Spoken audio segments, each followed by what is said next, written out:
Durante meses, el equipo de inteligencia del FBI y de ICE siguió cada movimiento. El pasado fin de semana, más de 100 personas fueron arrestadas en el estado de Wisconsin. Lo que parecía un caso aislado terminó siendo una red internacional de tráfico infantil y narcotráfico.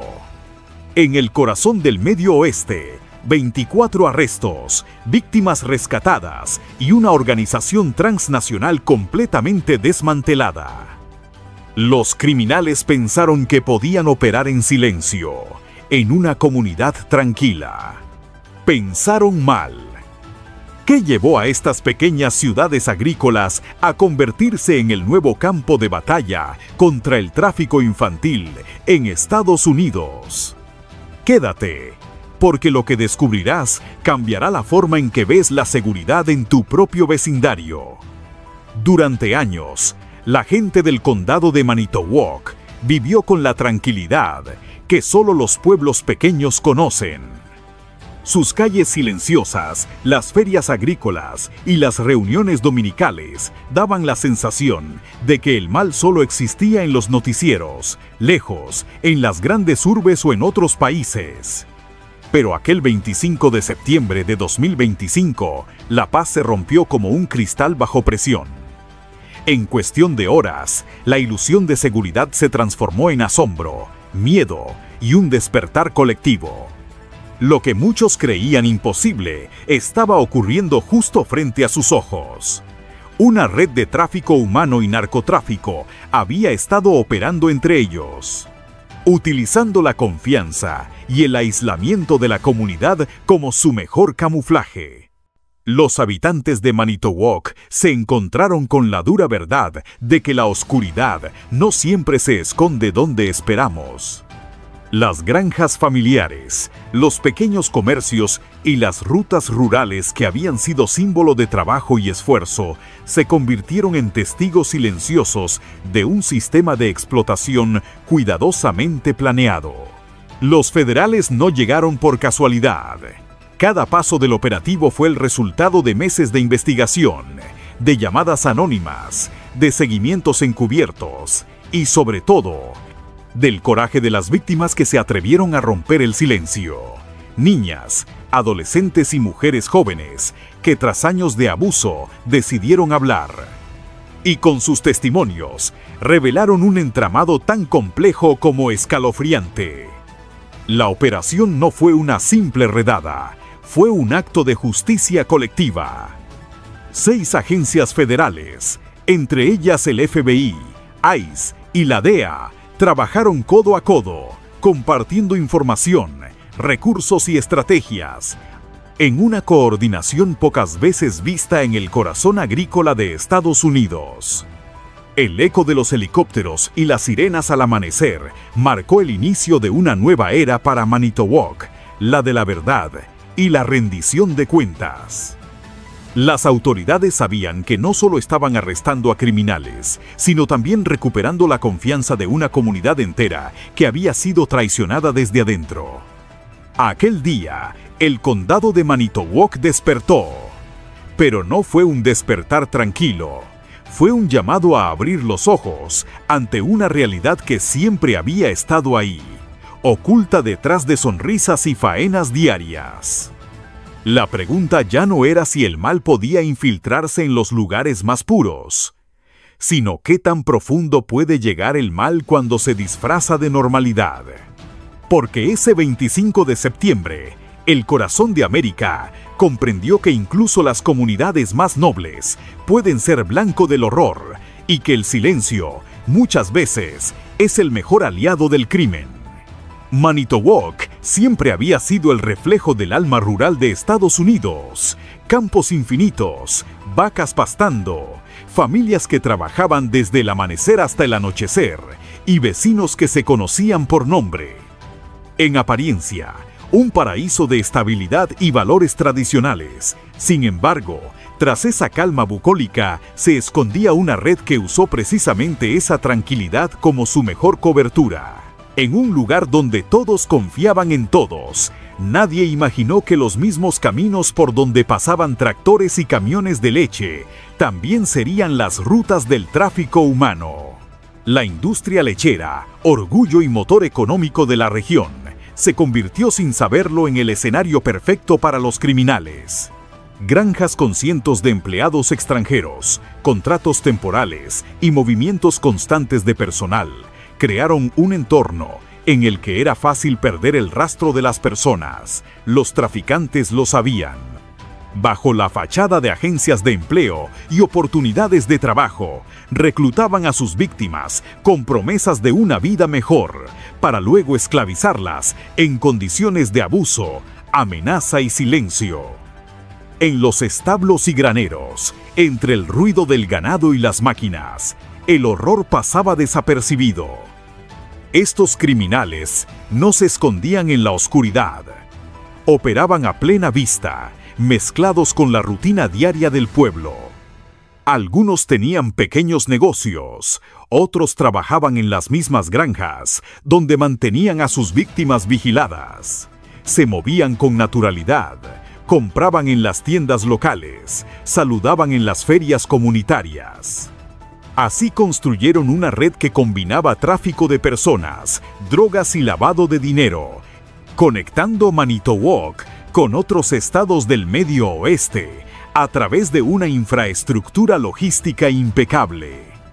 Lo que parecía una simple carretera rural, en realidad era una vía de traslado constante de seres humanos reducidos a mercancía. Esta revelación estremeció a los residentes.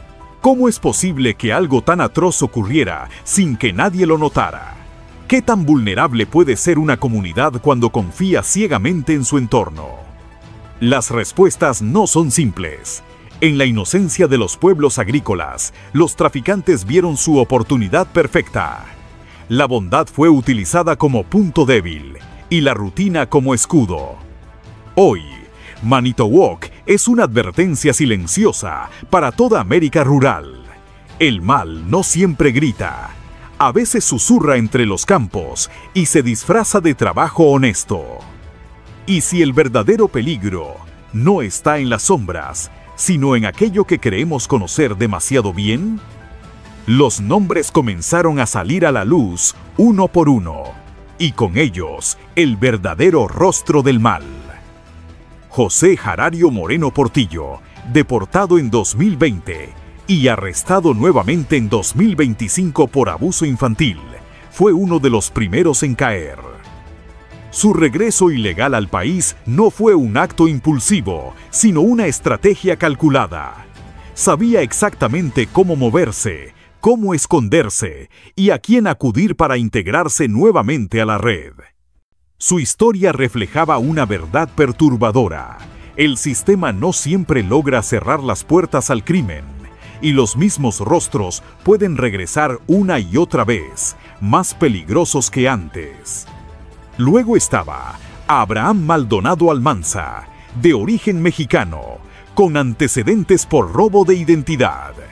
Su papel en la red era tan silencioso como fundamental. Él no manejaba armas ni vigilaba víctimas. Manejaba papeles. Su habilidad para falsificar documentos, crear identidades y mover dinero lo convertía en el cerebro financiero del grupo. Gracias a sus falsificaciones, las víctimas desaparecían del sistema, volviéndose invisibles ante la ley. Un maestro del engaño que transformaba la burocracia en una herramienta para el crimen. A su lado, Roel Francisco Monroy Orlana, hondureño con historial de atropello y fuga, era el encargado de la logística. Conocía cada carretera, cada atajo y cada punto débil del control fronterizo del Medio Oeste. Su experiencia al volante lo hacía ideal para mover personas y mercancía sin levantar sospechas. Mientras otros se encargaban del reclutamiento o del control, él se aseguraba de que todo fluyera sin interrupciones. En la superficie, parecía un trabajador más, un conductor más, pero detrás del volante, transportaba el infierno disfrazado de rutina. Estos 3 hombres no eran simples criminales. Eran piezas de una maquinaria bien engrasada, representantes de un sistema que aprende, se adapta y se reinventa con cada captura. Cada vez que la justicia corta una cabeza, el crimen genera 2 nuevas. Su historia expone una pregunta que resuena en cada comunidad. ¿Está realmente preparada la ley para enfrentar a depredadores que conocen sus debilidades, que cruzan fronteras y regresan más expertos, más invisibles, más implacables? El punto de quiebre llegó gracias a ellos, las víctimas. Niños y adolescentes que, a pesar del miedo, se atrevieron a contar su historia. Durante las entrevistas con el FBI, revelaron la estructura interna del grupo, identificaron casas de seguridad, rutas de transporte y métodos de control psicológico usados por los traficantes. Sus voces se convirtieron en el arma más poderosa contra la red. De víctimas pasaron a ser testigos clave. Y su valor no solo permitió el operativo, sino que salvó a otros que aún estaban atrapados. ¿Puedes imaginar el coraje que se necesita para enfrentarse a quienes te hicieron daño? El punto de quiebre llegó gracias a ellos, las víctimas. Niños y adolescentes que, a pesar del miedo, se atrevieron a contar su historia. Durante las entrevistas con el FBI, revelaron la estructura interna del grupo, identificaron casas de seguridad, rutas de transporte y métodos de control psicológico usados por los traficantes. Sus voces se convirtieron en el arma más poderosa contra la red. De víctimas pasaron a ser testigos clave. Y su valor no solo permitió el operativo, sino que salvó a otros que aún estaban atrapados. ¿Puedes imaginar el coraje que se necesita para enfrentarse a quienes te hicieron daño? Mientras algunos de los rescatados inician su proceso de recuperación, la investigación continúa. Las pruebas obtenidas en Wisconsin ya se utilizan para desarticular redes similares en otros estados. El caso de Manitowoc se convirtió en un modelo nacional para combatir el tráfico infantil en zonas rurales.